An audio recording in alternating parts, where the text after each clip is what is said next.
Good morning my dear students. આજે આપણે 11 chemistry chapter number 3 lecture number 18 ઉપર આવીએ. લેક્ચર નંબર 18માં આપણે ઇલેક્ટ્રોન પ્રાપ્તિ એન્થાલ્પી એટલે શું, તેનું મૂલ્ય ધન અને ઋણ ક્યારે હોય છે એ સમજવાનું છે. હવે ટોપિક પરથી પણ તમને ખબર પડી જાય કે ઇલેક્ટ્રોન પ્રાપ્તિ એન્થાલ્પી.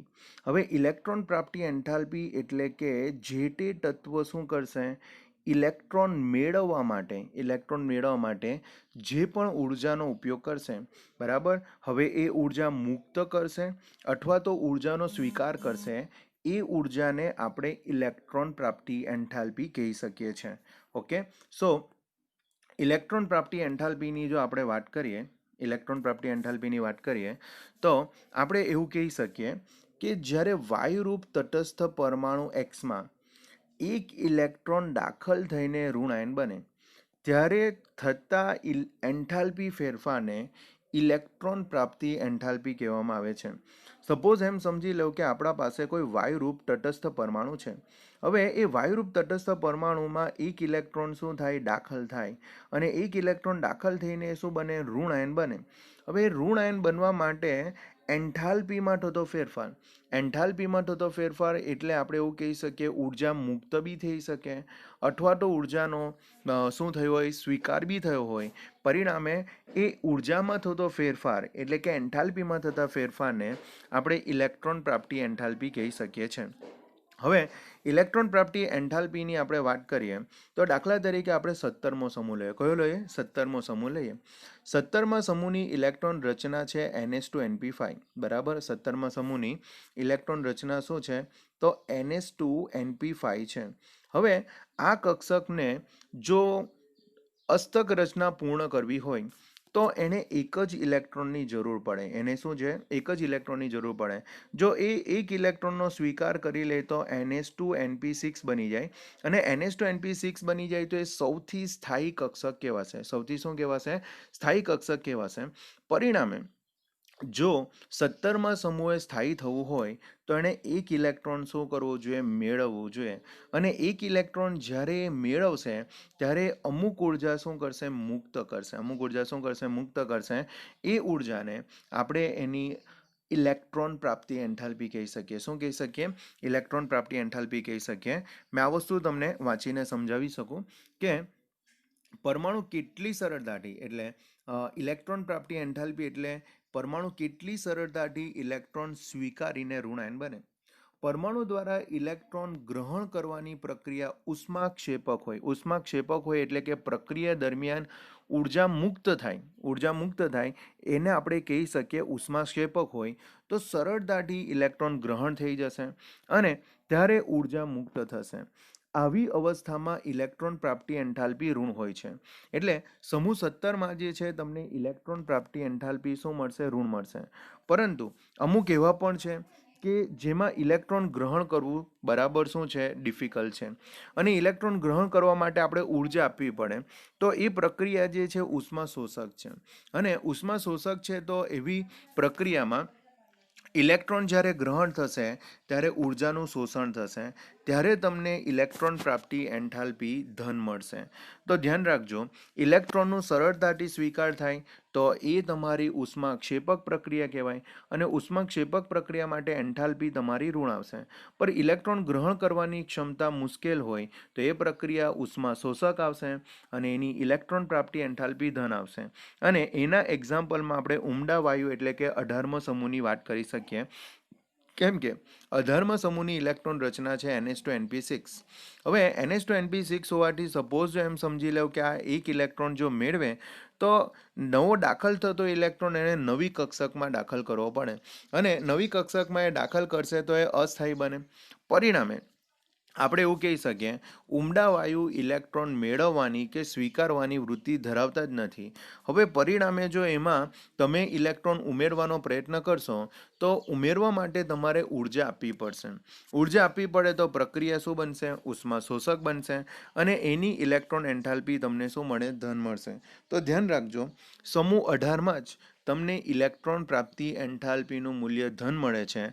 બાકી મોટે ભાગે બધા જ તમને સમૂહોમાં ઇલેક્ટ્રોન પ્રાપ્તિ એન્થાલ્પી શું મળશે, ઋણ મળશે. તો ખાસ ધ્યાન રાખજો, ઇલેક્ટ્રોન પ્રાપ્તિ એન્થાલ્પી ઘણું ઇમ્પોર્ટન્ટ છે. ઇલેક્ટ્રોન પ્રાપ્તિ એન્થાલ્પી એટલે આપણે એવું કહી શકીએ કે કોઈ વાયુરૂપ તટસ્થ પરમાણુમાંથી એક ઇલેક્ટ્રોન એને દાખલ કરીને ઋણ આયન બનવા માટે જરૂરી ઉર્જાને આપણે ઇલેક્ટ્રોન પ્રાપ્તિ એન્થાલ્પી કહી શકીએ છીએ. ઇલેક્ટ્રોન પ્રાપ્તિ એન્થાલ્પીમાં થતો ફેરફાર જે છે એ બે પ્રક્રિયા પર આધાર રાખશે, ઉષ્માક્ષેપક અને ઉષ્માશોષક. ઉષ્માક્ષેપક હશે તો સરળતાથી ઇલેક્ટ્રોન ગ્રહણ થાય, બરાબર, અને એની ઇલેક્ટ્રોન પ્રાપ્તિ એન્થાલ્પીનું મૂલ્ય ઋણ હશે. પર ઉષ્માશોષક હશે તો ઘણી મુશ્કેલથી ઇલેક્ટ્રોન ગ્રહણ થશે અને ઇલેક્ટ્રોન પ્રાપ્તિ એન્થાલ્પીનું મૂલ્ય અહીંયા શું મળશે? ધન મળશે. ઉદાહરણ તરીકે શું આવશે? ઉમદા વાયુ એટલે કે 18મા સમૂહના તત્વો આવશે. ચાલો, જો ઇલેક્ટ્રોન પ્રાપ્તિ એન્થાલ્પી જો તમને ખબર પડે તો હવે આપણે નેક્સ્ટ ટોપિક પર જઈએ કે સમૂહ 17ના તત્વોની ઇલેક્ટ્રોન એન્થાલ્પીનું મૂલ્ય કેવું હોય છે, કારણ આપી સમજાવો. તો આપણે સિમ્પલ કહી શકીએ કે બાકી બધા સમૂહ કરતાં સમૂહ 17માં ઇલેક્ટ્રોન પ્રાપ્તિ એન્થાલ્પીનું મૂલ્ય તમને સૌથી વધુ ઋણ મળશે. એનું રીઝન, એની બાહ્યતમ કક્ષામાં એની ઇલેક્ટ્રોન રચના છે NH2NP5 અને એણે સ્થાયી થવું હોય તો એણે એક ઇલેક્ટ્રોનનો સ્વીકાર કરવો જ પડે. તો એક ઇલેક્ટ્રોનનો સ્વીકાર કરીને જો એ સ્થાયી રચના જો બનાવી શકતો હોય તો એની ઇલેક્ટ્રોન પ્રાપ્તિ એન્થાલ્પીનું મૂલ્ય તમને સૌથી વધુ ઋણ મળી શકે છે. તો જરા ધ્યાન રાખજો, સમૂહ 17ના તત્વની ઇલેક્ટ્રોન પ્રાપ્તિ એન્થાલ્પીનું મૂલ્ય વધુ ઋણ હોય છે. Clની ઇલેક્ટ્રોન પ્રાપ્તિ એન્થાલ્પીનું મૂલ્ય સૌથી વધુ ઋણ છે. તમે જોઈ શકો કે સમૂહ 17માં જે છે સૌથી વધારે જો ઋણ હોય તો ક્લોરીન છે. ક્લોરીનની ઇલેક્ટ્રોન પ્રાપ્તિ એન્થાલ્પી -349 છે. બાકીના હેલોજન તત્વની ઇલેક્ટ્રોન પ્રાપ્તિ એન્થાલ્પીનું મૂલ્ય, ઋણ મૂલ્ય, પરમાણુ ક્રમાંક વધે તેમ શું થાય છે? ઘટે છે. એટલે એમ તો આપણે સમૂહમાં ઉપરથી નીચે જઈએ તેમ ઇલેક્ટ્રોન પ્રાપ્તિ એન્થાલ્પીનું મૂલ્ય ઘટે છે. હવે તમને અહીંયા મહત્તમ ઋણ કેમ મળે છે એની આપણે વાત કરીએ તો આપણે એવું કહી શકીએ કે સમૂહ 17ની ઇલેક્ટ્રોન રચના છે NH2NP5. માત્ર એક જ ઇલેક્ટ્રોન સ્વીકાર કરીને સ્થાયી ઉમદા વાયુ NH2NP6 જેવી ઇલેક્ટ્રોન રચના પ્રાપ્ત કરી શકે છે. પરિણામે હેલોજન તત્વની ઇલેક્ટ્રોન પ્રાપ્તિ એન્થાલ્પીનું મૂલ્ય તમને સૌથી વધુ ઋણ મળશે. શું મળશે? સૌથી વધુ ઋણ મળશે. ઓકે, અને એ પણ ધ્યાન રાખજો કે આવર્ત કોષ્ટકમાં ઉમદા વાયુની અગાડી જમણી બાજુ તરફ તમને સમૂહ 16 અને 17 માટે ઇલેક્ટ્રોન પ્રાપ્તિ એન્થાલ્પી ઋણ હોય છે. જ્યારે 18મા સમૂહની વાત કરીએ તો એમાં તમને ધન મળે છે, જે આપણે આગળ વાત કરી છે. ઓકે, ચાલો હવે આપણે નાવ નેક્સ્ટ ઉપર જઈએ. ઉમદા વાયુમાં ઇલેક્ટ્રોન પ્રાપ્તિ એન્થાલ્પીનું મૂલ્ય કેવું હોય છે, કારણ આપી સમજાવો. ઓબ્વિયસલી 18મો સમૂહ જે છે, ઉમદા વાયુ એટલે કે 18મો સમૂહ જે છે એમાં ઇલેક્ટ્રોન રચના છે NH2NP6. પરિણામે આ તો સ્થાયી ઇલેક્ટ્રોન રચના છે. હવે સ્થાયી ઇલેક્ટ્રોન રચના હોય તો એમાં તમારે એક ઇલેક્ટ્રોનનો શું કરવો હોય? સ્વીકાર કરવો હોય તો દાખલ થતો નવો ઇલેક્ટ્રોન નવી કક્ષકમાં દાખલ થાય. પરિણામે બરાબર આવા તત્વો જે છે ઇલેક્ટ્રોન મેળવવાની વૃત્તિ ધરાવતા નથી અને એ રીઝનના કારણે ઇલેક્ટ્રોન મેળવવા માટે એને ઉષ્મા આપવા પડશે. ઉષ્મા આપવા પડે એટલે પ્રક્રિયા ઉષ્મા શોષક થશે અને ઉષ્મા શોષક પ્રક્રિયામાં ઇલેક્ટ્રોન પ્રાપ્તિ એન્થાલ્પીનું મૂલ્ય ધન હશે. ઇલેક્ટ્રોન પ્રાપ્તિ એન્થાલ્પીનું મૂલ્ય શું હશે? ધન હશે. તો આપણે કહી શકીએ નિયોનની ઇલેક્ટ્રોન પ્રાપ્તિ એન્થાલ્પી તમને સૌથી વધુ +116 મળે છે. બાકીના ઉમદા વાયુની ઇલેક્ટ્રોન પ્રાપ્તિ એન્થાલ્પી ધન ઘટતા ક્રમમાં અનિયમિત વલણ ધરાવે છે. મતલબ કે તમને ઉપરથી નીચે તરફ જાઓ તેમ ઇલેક્ટ્રોન પ્રાપ્તિ એન્થાલ્પીનું મૂલ્ય જે છે ઘટતું જોવા મળશે. ઉમદા વાયુ તત્વની ઇલેક્ટ્રોન પ્રાપ્તિ એન્થાલ્પી સૌથી વધારે ધન હોય છે, કારણ કે નવો ઇલેક્ટ્રોન દાખલ થાય છે ત્યારે તેના હાલના સ્થાયી મુખ્ય સ્તર કરતાં તેના પછીના મુખ્ય સ્તરમાં એણે શું કરવું પડે છે? પ્રવેશવું પડે છે. કેમ કે પોતાની કક્ષા તો સંપૂર્ણપણે ભરાયેલી હોય તો નવો દાખલ થતો ઇલેક્ટ્રોન નવા શક્તિ સ્તરમાં દાખલ થાય, જેથી તે વધુ અસ્થાયી ઇલેક્ટ્રોન રચના હોય છે અને વધુ અસ્થાયી ઇલેક્ટ્રોન રચના ને લીધે એની ઇલેક્ટ્રોન પ્રાપ્તિ એન્થાલ્પીનું મૂલ્ય તમને શું મળશે? ધન મળશે. ઓકે, ચાલો, તો આ રીતે આપણે કહી શકીએ છીએ. હવે આપણે નાવ નેક્સ્ટ ટોપિક પર જઈએ. આવર્ત કોષ્ટકમાં તત્વની ઇલેક્ટ્રોન પ્રાપ્તિ એન્થાલ્પીની આવર્તિતા વિશે લખો. હવે આવર્ત કોષ્ટકમાં આપણે સપોઝ એમ સમજી લો કે ડાબી બાજુથી જમણી બાજુ જઈએ તો ઇલેક્ટ્રોન પ્રાપ્તિ એન્થાલ્પીમાં શું ફેરફાર થઈ શકે? તો પહેલી વસ્તુ એ કે ડાબી બાજુ જે છે, ડાબી બાજુ જો આપણે જોઈએ તો ડાબી બાજુ તમને ધાતુનું વલણ જોવા મળે, જ્યારે જમણી બાજુ તમને કેવું વલણ જોવા મળે? અધાતુનું વલણ જોવા મળે. અને અધાતુ ઇલેક્ટ્રોનનો શું કરે? સ્વીકાર કરે. અધાતુ જો ઇલેક્ટ્રોનનો સ્વીકાર કરતો હોય તો આપણે સિમ્પલ કહી શકીએ કે જ્યારે આપણે ધાતુથી અધાતુ તરફ જઈએ તેમ ઇલેક્ટ્રોન સ્વીકારવાની વૃત્તિ વધુ થવાથી ઇલેક્ટ્રોન પ્રાપ્તિ એન્થાલ્પીનું મૂલ્ય વધુ ઋણ મળે. શું મળે? વધુ ઋણ મળે. હવે અહીંયા જો આપણે જોઈએ તો તમને આના વિશે તમને શું કીધેલું છે? તો આયનીકરણ એન્થાલ્પીની સરખામણીમાં ઇલેક્ટ્રોન પ્રાપ્તિ એન્થાલ્પીમાં પરિવર્તનનો ક્રમ તમને ઓછો નિયમિત હોય છે. જોઈએ, સામાન્ય નિયમ મુજબ આવર્ત કોષ્ટકમાં જ્યારે ડાબી બાજુથી જમણી બાજુ જઈએ તેમ વધતા પરમાણુ ક્રમાંક સાથે ઇલેક્ટ્રોન પ્રાપ્તિ એન્થાલ્પીનું મૂલ્ય શું મળે? વધુ ઋણ મળે છે. અને એનું રીઝન પણ મેં તમને કીધું કે ડાબી બાજુ તમારા ધાતુઓ છે અને જમણી બાજુ તમારા શું છે? અધાતુ છે.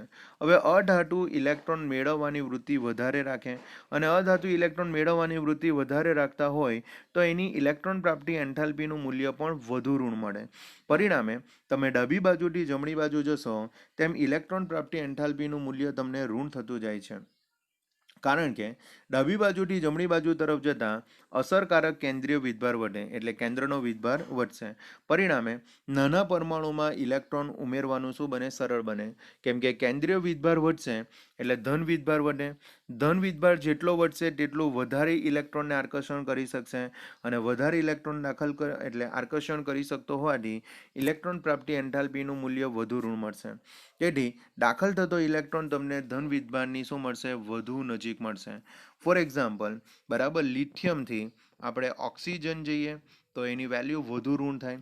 ઓક્સિજનથી ફ્લોરિન જાઓ તો એની વેલ્યુ એનાથી પણ શું થશે? વધુ ઋણ થશે. તે જ રીતે સોડિયમની વેલ્યુ તમને ઋણ મળે, એના કરતાં વધુ ઋણ તમને સલ્ફરની મળશે અને એના કરતાં બી વધુ તમને કોની મળશે? ક્લોરીનની મળશે. ઓકે, તો આ રચના તમને આવર્તમાં મળશે. હવે આપણે સમૂહની વાત કરીએ. હવે સમૂહમાં તો આપણે એવું કહી શકીએ કે સમૂહમાં જેમ આપણે ઉપરથી નીચે જઈએ તેમ દરેક વખતે અલગ અલગ નવી નવી કક્ષામાં ઇલેક્ટ્રોન શું થાય? દાખલ થયેલો હોય છે. પરિણામે જેટલો એ કેન્દ્રથી દૂર જશે એટલું આકર્ષણ ઓછું થાય અને એટલું આકર્ષણ ઓછું થવાને લીધે ઇલેક્ટ્રોન પ્રાપ્તિ એન્થાલ્પીનું મૂલ્ય તમને ઓછું ઋણ મળે, એટલે કે ઘટતા તમને ક્રમમાં મળે. કેમ કે સમૂહમાં ઉપરથી નીચે તરફ જાઓ તો દરેક વખતે નવી નવી કક્ષક હોવાથી કેન્દ્રથી અંતર વધશે અને કેન્દ્રથી અંતર વધે પરિણામે ઇલેક્ટ્રોન પ્રાપ્તિ એન્થાલ્પીનું મૂલ્ય તમને ઓછું ઋણ થતું જશે. તો સમૂહમાં ઇલેક્ટ્રોન પ્રાપ્તિ એન્થાલ્પીની વાત કરીએ તો સમૂહમાં ઉપરથી નીચે તરફ જાઓ તેમ ઇલેક્ટ્રોન પ્રાપ્તિ એન્થાલ્પીનું મૂલ્ય ઓછું ઋણ થતું જાય છે.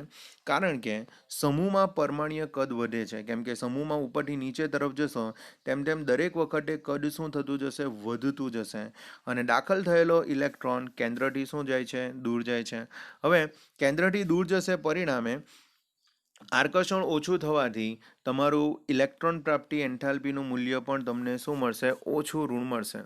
હવે આ વસ્તુ તમને ઓક્સિજન અને ફ્લોરિન વિશે તમને કીધેલું છે કે ઓક્સિજન અને ફ્લોરિનમાં જે છે તમને આ ઘટના થોડી ઉલટી જોવા મળે છે. ઓક્સિજનમાં જો તમે જોશો તો ઇલેક્ટ્રોન પ્રાપ્તિ એન્થાલ્પીનું મૂલ્ય -141, નહીં સોરી, ફ્લોરિનમાં તમને કેટલી આપેલી છે? -328 આપેલી છે. બરાબર જ છે.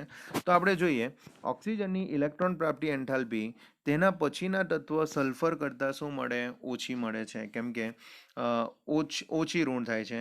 તેમજ ફ્લોરિનની ઇલેક્ટ્રોન પ્રાપ્તિ એન્થાલ્પી તેના સમૂહના પછીના તત્વ ક્લોરિન કરતાં તમને શું મળે છે? ઓછી ઋણ મળે છે. હવે એમ જો આપણે ફ્લોરિન ને ક્લોરિનની કમ્પેરિઝન કરીએ તો ફ્લોરિનની કેટલી છે? -328 છે અને ક્લોરિનની તમને કેટલી મળે? 349 મળે. એટલે એકચ્યુઅલમાં આપણે તો હમણાં એવું કીધું કે સમૂહમાં ઉપરથી આપણે નીચે જઈએ તેમ તમને ક્રમ ઘટતો જોવા મળે. તો આ ક્રમ ઘટતો તમને ઓક્સિજન અને સલ્ફર વચ્ચે કેમ ન મળે? અને આ જ ઘટતો ક્રમ તમને ફ્લોરિન અને ક્લોરિન વચ્ચે કેમ ન મળે? કેમ કે સલ્ફરની ઇલેક્ટ્રોન પ્રાપ્તિ એન્થાલ્પીનું મૂલ્ય વધુ ઋણ છે, પર વધુ ઋણની જગ્યાએ શું હોવું જોઈએ? ઓછું ઋણ હોવું જોઈએ. અને ફ્લોરિન અને ક્લોરિનમાં ક્લોરિનનું મૂલ્ય તમને ઓછું ઋણ હોવું જોઈએ, એની જગ્યાએ તમને અહીંયા વધારે ઋણ મળે છે. હવે આવું રીઝન કેમ? તો આવું રીઝનમાં આપણે એવું કહી શકીએ કે જ્યારે તમારા પાસે બરાબર જ્યારે તમારા પાસે ઓક્સિજન હશે ત્યારે ઓક્સિજનની ઇલેક્ટ્રોન રચના છે 2s2 2p4 બરાબર 2s2 શું છે 2p4 છે. જ્યારે સલ્ફરની વાત કરીએ તો સલ્ફરની ઇલેક્ટ્રોન રચના છે 3s2 3p4 બરાબર 3s2 શું છે 3p4 છે.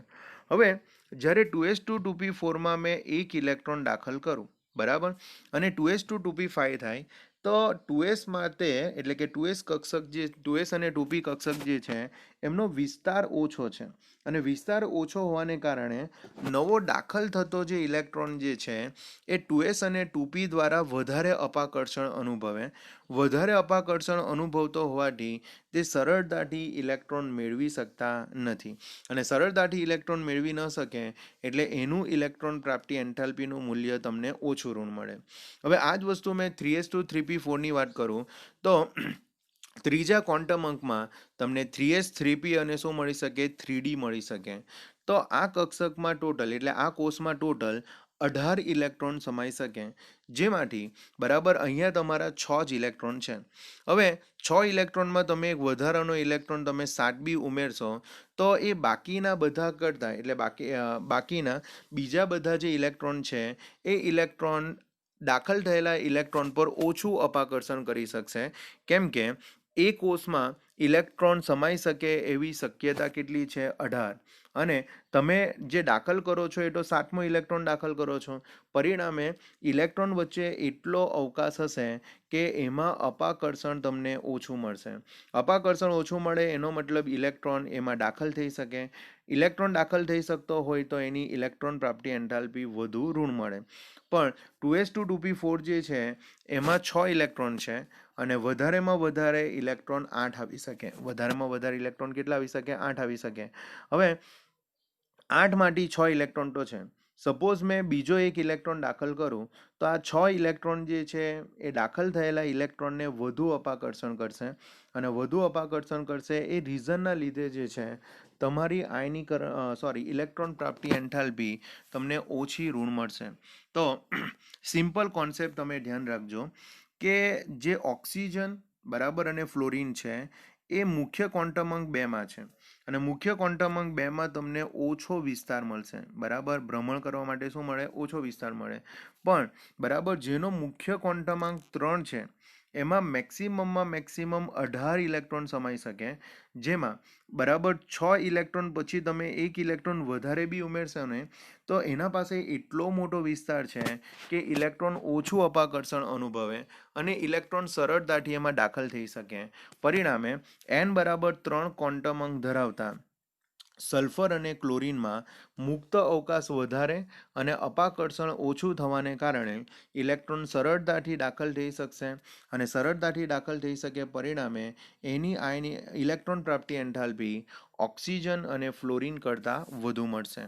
તો જરા ધ્યાન રાખજો ઓક્સિજનની ઇલેક્ટ્રોન પ્રાપ્તિ એન્થાલ્પી તે સમૂહના પછીના તત્વ સલ્ફર કરતાં ઓછી છે તે જ રીતે ફ્લોરિનની ઇલેક્ટ્રોન પ્રાપ્તિ એન્થાલ્પી તે સમૂહના તત્વ ક્લોરીન કરતાં ઓછી ઋણ છે. આનું રીઝન એ છે કે ઓક્સિજન અને ફ્લોરિનમાં ઇલેક્ટ્રોન પ્રવેશે ત્યારે ઉમેરેલો ઇલેક્ટ્રોન નીચા શક્તિ સ્તર n બરાબર 2માં જાય છે જ્યાં અગાઉમાં જ હાજર રહેલા ઇલેક્ટ્રોન વધુ અપાકર્ષણ કરે છે પણ તે પછીના સમૂહના ઊંચા શક્તિ સ્તર n બરાબર 3માં સલ્ફર અને ક્લોરીન છે જેના પાસે મુક્ત અવકાશ વધારે છે પરિણામે ઇલેક્ટ્રોન વચ્ચે અપાકર્ષણ બી શું થશે ઓછું થશે એટલે સરળતાથી ઇલેક્ટ્રોન મેળવી શકાશે પરિણામે સલ્ફર અને ક્લોરીનની ઇલેક્ટ્રોન પ્રાપ્તિ એન્થાલ્પી વધુ ઋણ મળશે.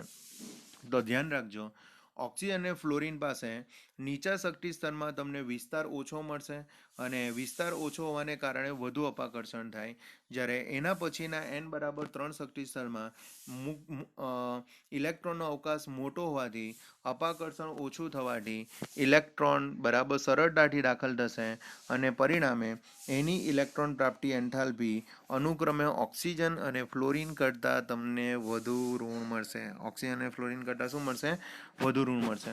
તો આ રીતે જે છે બરાબર આપણે ઇલેક્ટ્રોન પ્રાપ્તિ એન્થાલ્પી સમજાવી શકીએ છીએ આવર્તમાં અને સમૂહમાં. So I hope you can understand this video. If any doubt come, please inform me. I will try to explain you. Thank you very much. Bye.